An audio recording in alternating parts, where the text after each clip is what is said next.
Hello guys, this is Aparajita from evidyarthi.in and उम्मीद करती हूँ आप सब बिल्कुल अच्छे हो और बिल्कुल सही हो।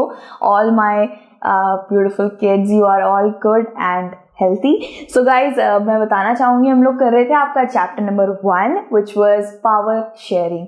तो गाइज, पावर शेयरिंग आपकी सिविक्स की बुक से हमने बहुत पहले ही स्टार्ट कर दिया था। इसके इंट्रोडक्शन और इसका एक दो टॉपिक मैंने और करा दिया है, so do watch it out guys. और एक चीज और बताना चाहूंगी बस, कि कोई भी chapter difficult, it seems difficult आपको लगता होगा, लेकिन वो डिफिकल्ट होता नहीं है, ठीक है। तो मैं यही बोलूंगी यार कि सारे आप इसके टॉपिक देख लेना, बहुत ही इजीली समझा दिया है और आपको आराम से समझ आ जाएगा, ठीक है। सो गाइज, मेजॉरिटेरियनिज्म इन श्रीलंका, ये आज का हमारा टॉपिक है। बहुत ही ज्यादा इजी टॉपिक है, इसको हम जल्दी से कवर अप कर लेते हैं, ठीक है। तो गाइज, देखा जाए तो the democratically elected government adopted a series of majoritarian policies measures to establish, इसके बाद क्या है, सिन्हाला सुप्रीमेसी।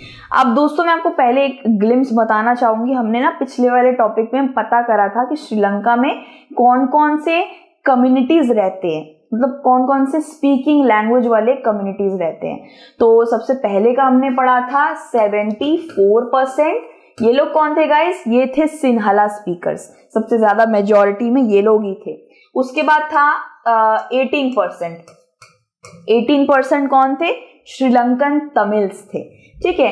और मतलब 18% में से 13% श्रीलंकन तमिल्स थे और 5% थे इंडियन तमिल्स, ठीक है दोस्तों। तो सबसे ज्यादा आपको दिख ही गया होगा, मेजॉरिटी में थे ये सिन्हाला सुप्रीमेसी, ठीक है। तो देखा जाए गाइज, सिन्हाला स्पीकर्स जो थे वहां पे, जो श्रीलंका में ये लोग रह रहे थे, इनको लगा कि यार हमको ही सुप्रीम होना चाहिए, सिन्हाला लैंग्वेज को भी ऑफिशियल रिकॉग्निशन या दर्जा दे देना चाहिए, ठीक है। अब गाइज, ऐसा करना नहीं चाहिए जहाँ पे बहुत सारे अलग अलग पर्टिकुलर ग्रुप्स रह रहे हों, या जहाँ पे बहुत सारे अलग अलग कम्युनिटीज रह रही हों अलग लैंग्वेज बोलने वाली। तो आई थिंक आपको उधर कोई भी ऑफिशियल लैंग्वेज नहीं बता देना चाहिए। फॉर एग्जाम्पल, टेकिंग इंडिया, ठीक है। इंडिया में देख लीजिए दोस्तों, बहुत ही ज्यादा डाइवर्स है इंडिया, ठीक है। और इतनी सारी लैंग्वेज है, 1000 से ज्यादा ऐसे नॉर्मल लैंग्वेजेस ले लीजिए, और रीजनल लैंग्वेजेस है 21, 22 कुछ ऐसे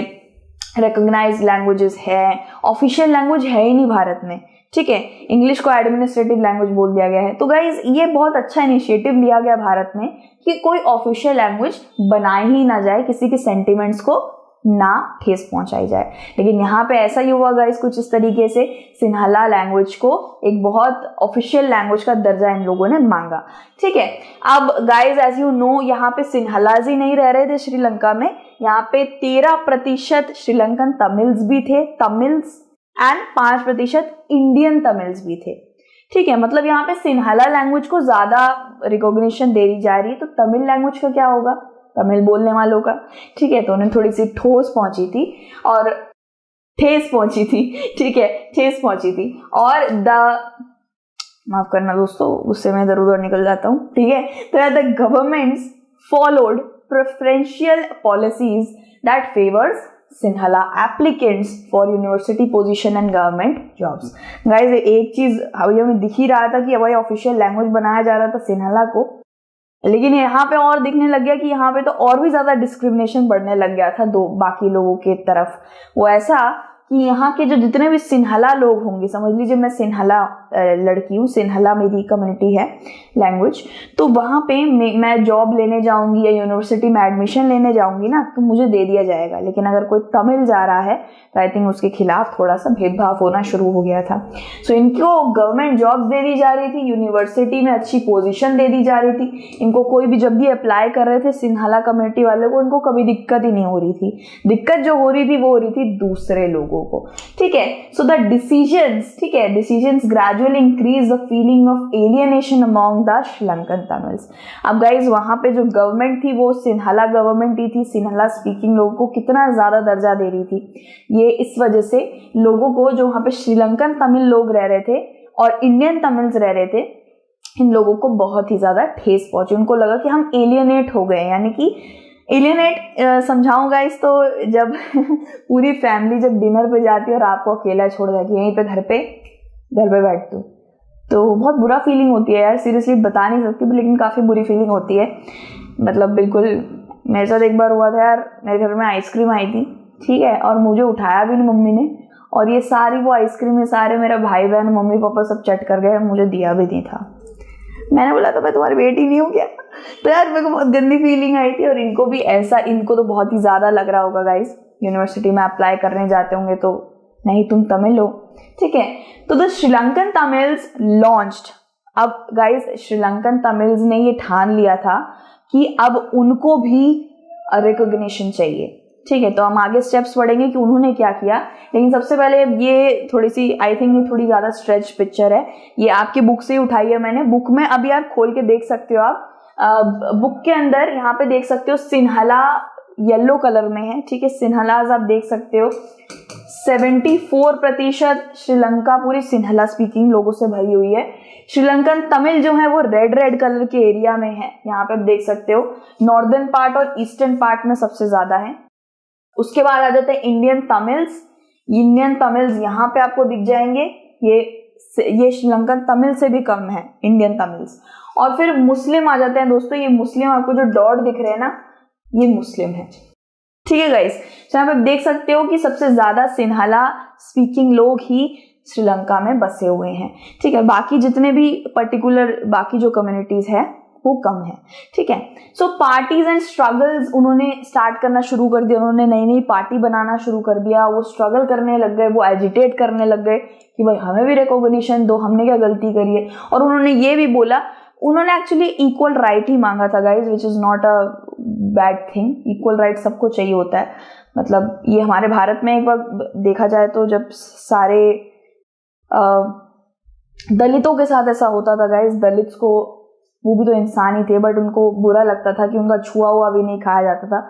बैक देन वो बहुत पुरानी बात है, लेकिन हाँ बुरा तो लगता ही है। जो छोटे माइनॉरिटी में होते हैं उन्हें बचाने का काम गवर्नमेंट का ही होता है, उनको प्रोटेक्ट एंड सिक्योर करके रखने का, लेकिन यहाँ पे ऐसा कुछ नहीं करा जा रहा था। तो तमिल जो तमिल लैंग्वेज होती है श्रीलंका में, बोला गया इन श्रीलंकन तमिल्स ने कि उसको ऑफिशियल लैंग्वेज बना दी जाए, जो आई थिंक दूर दूर तक सिन्हलाज होने नहीं देंगे क्योंकि वो लोग मेजॉरिटी में थे और ये सिर्फ 18% थे, ठीक है।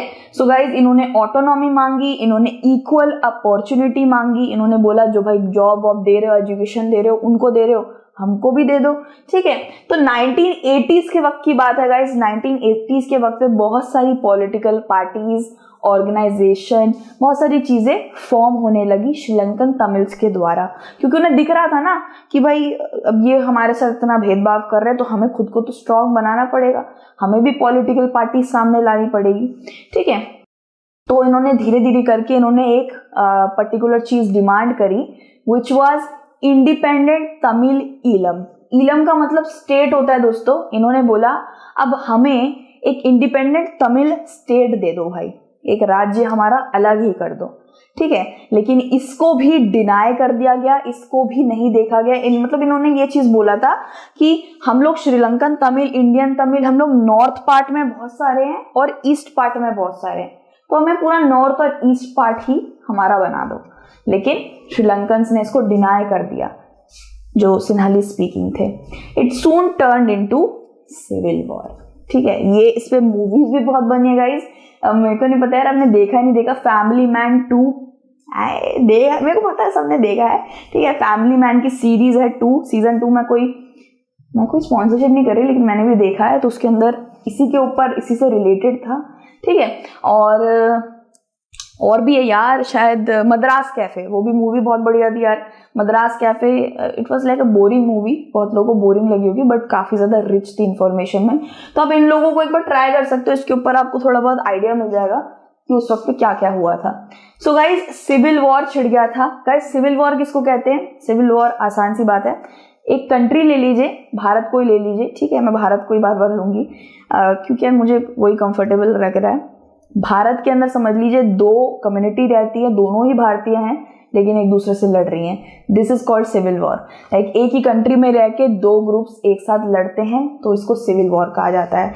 वैसे ही जैसे श्रीलंका के अंदर ये 2 ग्रुप्स, सिन्हला स्पीकिंग्स एंड श्रीलंकन तमिल्स, एक साथ डिस्पैरिटीज आ रही थी बीच में, ठीक है। सो गाइज यही हुआ कि इनको बार बार इनकी रिक्वेस्ट को डिनाई करा गया, इनको रिकॉग्निशन नहीं दिया जा रहा था, तो इसलिए इन्होंने सोचा कि भाई हमें रिकॉग्निशन चाहिए।